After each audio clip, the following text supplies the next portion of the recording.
여러분, 안녕하세요. 우리 지난주에는 예수님이 하늘로 올려가신 예수 승천주일이었는데, 오늘은 그 다음 이야기로 성령 강림주일 이야기예요. 오늘은 5월 31일, 오늘은 성령 강림주일이에요. 그래서 성령 강림주일에 대해서 배워볼 거예요. 우리 시작하기 전에 출석부 불러볼게.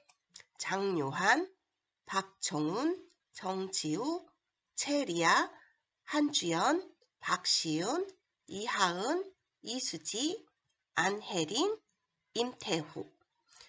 우리 앞에 시작하기 전에 찬양에서도 보았겠지만 예수님이 너무너무 우리를 사랑하셔서 성령을 보내주신 주일이 성령 강림 주일이에요.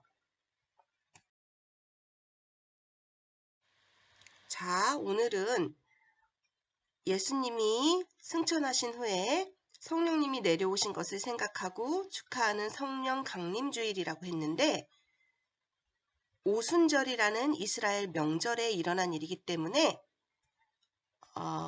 펜터코스트, 영어로는 그렇게도 얘기하고 핑크스터런이라고 네덜란드 말로 얘기하기도 한데요. 네덜란드 발음은 너무 자신 없어요. 여러분들이 더 잘 읽을 수 있을 것 같아요. 근데 오순절이 무슨 얘기냐면 여기 50이라는 뜻이거든. 오순? 순이라는 말이 들어가면 열이라는 뜻이에요. 10개 묶음.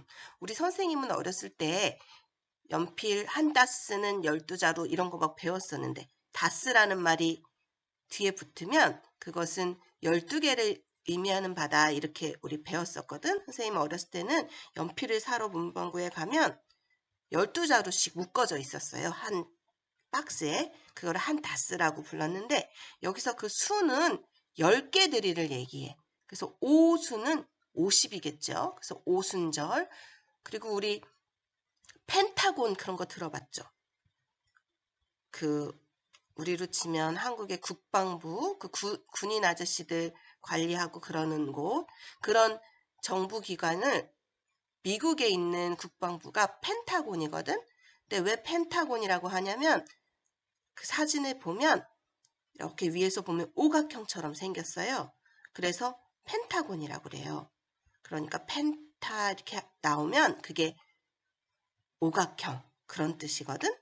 그래서 아마 거기서 나온 거 아닌가 싶어요. 펜트코스트 이런 말이, 오순절이라는 게. 예수님께서 하늘로 올라가시고 나서 제자들은 예수님 말씀대로 예루살렘을 떠나지 않고 한 집에 모여서 기도하면서 기다렸대요. 예수님께서 약속하신 것이 언제 어떻게 일어날지 아무도 몰랐고 그냥 한 집에 모여서 기다려라 하셨잖아. 그래서 기다렸어요. 그렇게 하루, 이틀, 사흘, 열흘, 다음에 또 20일, 30일, 40일 하다가 50일이 지나서 그날은 마침 오순절이라는 큰 이스라엘의 명절이었어. 그래서 그날에는 아주 오랫동안 세계 여러 곳에서 흩어져 살고 있던 이스라엘 자손들이 예루살렘으로 올라와서 성전에서 제사를 드리는 날이었대요. 사람들은 모세의 법을 지켜서 이렇게 계속 명절을 지키고 제사를 드리다 보면 하나님께서 우리를 언젠가는 구해주실까, 그럴 거야 라고 생각하면서 많은 돈을 들이고 시간을 들여서 자기들이 살던 나라에서 예루살렘까지 먼 여행을 했대. 그랬는데 이른 시간이었지만 그날 그 오순절에 밖에서 시끌시끌 사람들의 소리가 나기 시작했어. 벌써 많은 사람들이 성전 앞으로 다 모여들었나 봐요. 그런데 갑자기 바로 그때 제자들에게 이상한 일이 일어났어요. 갑자기 하늘에서부터 태풍과 같은 세찬 바람소리가 나더니 온 집안에 바람소리가 가득 찼대요. 그리고 제자들 각 머리사람 위에 불꽃같이 생긴 것이 내려앉았대. 옛날에 모세 때 산 위로 그리고 성막 위로 하나님이 큰 소리와 불로서 나타나셨던 것처럼 제자들의 머리 위에 불의 모습으로 성령님이 내려오셨어요. 하나의 큰 불이 아니라 여러 개의 불로 각 사람 한 명 한 명 머리 위에요. 그리고 성령님은 각 제자들이 다른 나라 말로 무언가를 말하게 하셨어요. 슐라슐라슐라슐라 이렇게 계속 얘기했는데 제자들은 밖으로 나가서 거리에 다니는 사람들에게 그 말을 계속했대. 샬라샬라샬라샬라라고 계속 얘기하는데 뭐라고? 그 말은 자기들이 쓰는 말이 아니었는데 신기하게 어떤 사람들은 그 말을 알아듣는 거였어요. 많은 외국에서 온 사람들이 거기는 이제 다 모여 있었으니까 저거 우리나라 말인데? 어? 저 사람은 내가 태어난 곳의 말로 얘기하는데 저 사람은 우리 동네 사람 아닌데? 이런 식으로 마치 우리가 외국 사람들 속에 섞여 있는데 누가 갑자기 한국말로 말하면 귀에 들리고 딱 뒤돌아보게 되잖아요. 그런 것처럼 어떤 사람들이 각자 자기 나라 말을 막 하는 거예요. 그래서 누가 말했지 하고 고개를 보면 그 이상한 말을 하는 알아듣는 사람들이 또 있는 거예요. 그래서 바로 여러 나라 다른 나라랑 지방에서 살다가 예루살렘 성전을 방문하러 온 이스라엘 자손들이었어요. 서로 다른 말로 계속 얘기하고 있었지만 영어, 네덜란드 말, 한국어, 프랑스어, 독일어, 이태리어로 말하듯이 그 제자들이 각기 다른 나라와 지방의 말로 무언가에 대해서 한 가지 얘기했어요. 그러니까 뭐냐면 거기에 많은 나라에서 온 사람들이 모여 있었는데 성령님이 오셔서 아마 다른 지방에서 온 사람들도 알아듣게 하려고 그렇게 말하게 하셨나 봐. 다른 나라 말로. 그래서 그 말을 알아듣는 사람들이 말했어요. 뭐라고 했냐면 다 알아들은 거는 다 똑같이 뭐라고 알아들었냐면 하나님이 세상을 이처럼 사랑하셔서 독생자 예수를 보내셨고 예수를 믿는 자마다 구원을 얻는다고? 정말?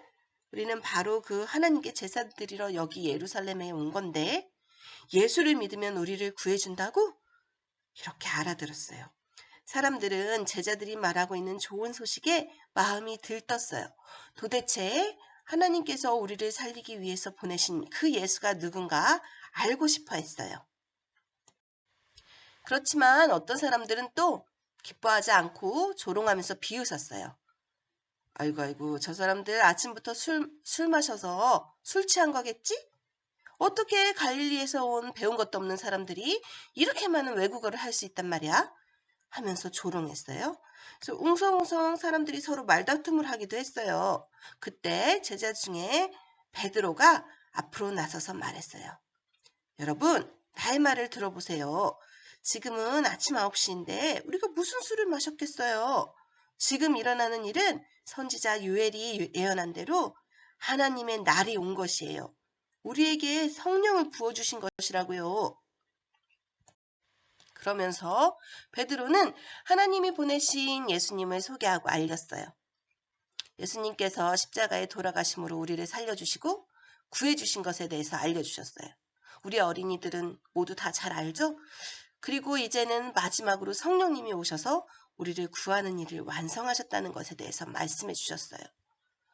베드로는 이제까지의 모습이 아닌 용감하고 지혜로운 모습으로 예수님에 대해서 하나님의 나라에 대해서 사람들에게 설명하고 가르쳐 주었어요.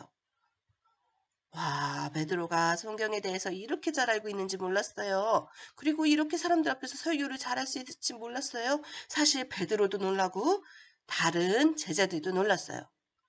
어떻게 이런 일이 있을 수 있지? 베드로의 설교를 듣던 많은 사람들이 마음에 큰 감동을 받았어요. 베드로 씨, 그럼 우리도 어떻게 해야 될까요? 우리가 어떻게 해야지 될까요? 라고 했을 때 베드로는 또다시 성령님이 알려주시는 대로 대답했어요. 마음을 돌리고 우리 죄를 용서해 주시는 예수님의 이름으로 세례를 받으세요. 그러면 예수님께서 약속하신 성령님을 받게 될 것입니다. 하나님께서 부르신 모든 사람들에게 하신 약속입니다. 이제는 더 이상 동물을 죽여서 제사하지 않아도 되었어요. 예수님께서 돌아가셔서 모든 죄를 용서해 주셨고 성령님이 우리에게 오셨기 때문에 성전에 가서만 하나님을 만날 수 있는 것이 아니라 우리 각 사람이 하나님을 만날 수 있게 되었어요. 많은 사람들이 예수님을 믿고 그 마음을 돌려 하나님께서 정말 우리를 사랑하신다는 것을 깨달았어요. 그래서 사람들은 죄를 용서받는 세례를 받고 성령을 받았어요. 그리고 제자들이랑 그 제자들이랑 또 그 제자의 제자들은 힘을 얻어서 예루살렘과 온 유대와 사마리아와 그리고 땅끝까지 갔어요.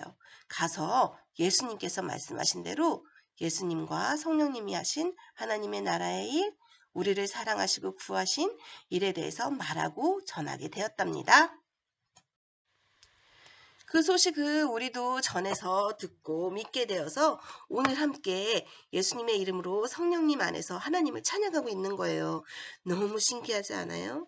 우리가 지금 이 말씀을 듣고 있는 것도 그냥 우연히 어디서 목사님이 뿅 나타나셔서 알려주시는 게 아니에요. 옛날에 오순절에 예수님이 승천하신 후에 성령님이 오셔서 그때 제자들이 말씀을 전한 것이 또 그 전한 말씀을 들은 사람들이 또 전하고 또 전하고 또 전해서 우리 거의 2000년이 지는 지금까지 그 말씀이 이어져서 우리가 아직도 그것을 전해 듣고 있고 또 우리도 우리 친구들에게 그 말씀을 전하고 있는 거예요. 성령님이 오시지 않았다면 오늘 우리는 예수님을 모를 수도 있어요. 그래서 우리는 오늘 성령님이 오신 것에 대해서 감사하고 축하한답니다. 너무 축하해야 될 일이죠. 하나님께서 우리를 사랑하셔서 성령님을 보내주셨어요. 하나님께서 우리를 살리시려는 계획이 이루어졌어요. 하나님께 너무 감사하지요? 자, 우리 잊지 말아요. 예수님이 승천하신 후에 성령님이 오셨어요. 하나님이 성경에 쓰인 대로 각 사람 머리 위에 성령을 부어주셨어요. 그리고 하나님께서 우리를 사랑하셔서 예수님과 성령님을 보내주셨어요. 조금 있다가 선생님이 찬양을 2개 정도 더 들려줄 텐데 성령이 오신 것에 대한 것과 또 하나는 이 땅의 황무함을 보소서라는 찬양인데요. 그 찬양은 선생님이 대학교 때 듣고 너무 감동받았던 찬양이에요.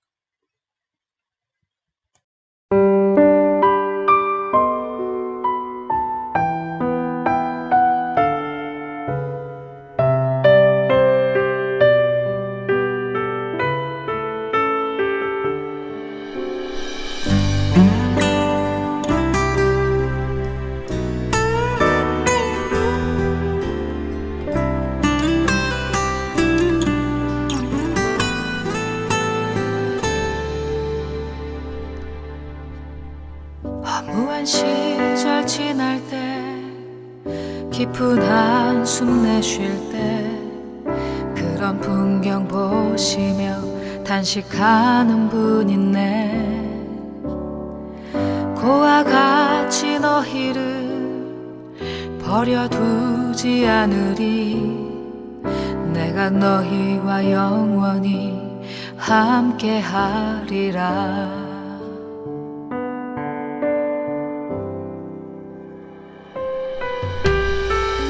억눌린 자 갇힌 자 자유함이 없는 자 피난처가 되시는 성령님 계시네.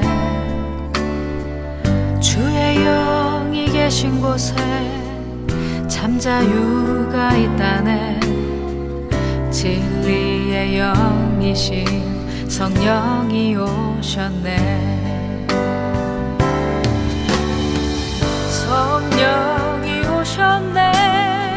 성령이 오셨네. 내 주에 보내신 성령이 오셨네. 우리 인생 가운데 진히 찾아오셔서 그 나라 꿈꾸게 하시네.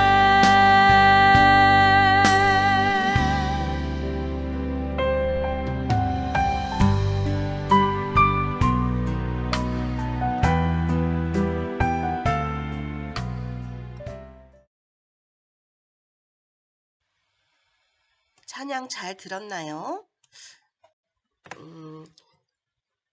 가사 잘 들어보았어요? 우리를 결코 혼자 버려두지 않으시고 영원히 우리와 함께 하시려고 성령님이 우리에게 오신 거예요.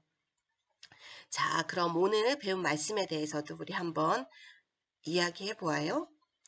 예수님께서 하늘로 올라가신 후에 제자들은 어디서 기다렸다고 했지요? 맞아요. 예루살렘에서 기다렸어요. 예루살렘은 또 무엇이 있는 곳일까요?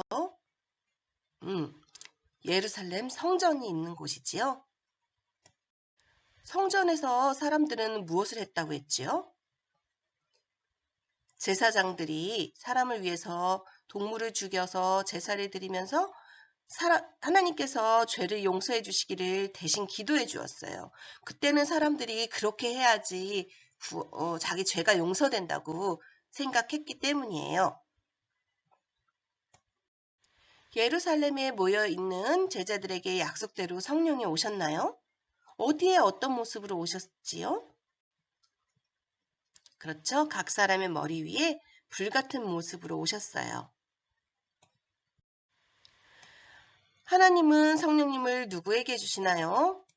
하나님께서 부르신 모든 사람들, 예수님을 믿는 사람들 모두에게 주시지요? 성령님이 각 사람 머리 위로 오셨다는 것은 무슨 뜻일까요? 그렇죠. 우리를 구하시려는 하나님의 계획이 드디어 완성되었다는 뜻이에요. 하나님은 왜 예수님을 보내시고 또 성령님도 보내셨나요? 왜 우리를 구하려고 하실까요? 이 문제에 대해서는 우리 부모님이랑 한번 이야기 나눠봐요. 부모님께 자꾸 숙제를 드려서 죄송해요. 근데 같이 이야기해보면 좋을 것 같아요. 그리고 선생님이 요 뒤에 또 아까 하나 더 찬양을 소개해 준다고 했잖아요. 이제 이게 이 땅의 황무함을 보소서 하는 그 찬양인데 선생님 대학교 다닐 때 이 찬양이 너무 마음에 와닿았었던 것 같아요. 그때 한번 같이 들어보고 부모님이랑 이야기 나눠봐도 좋을 것 같아요. 그럼 우리 다음 주에 또 만나요. 안녕. 잊지 마시옵소서.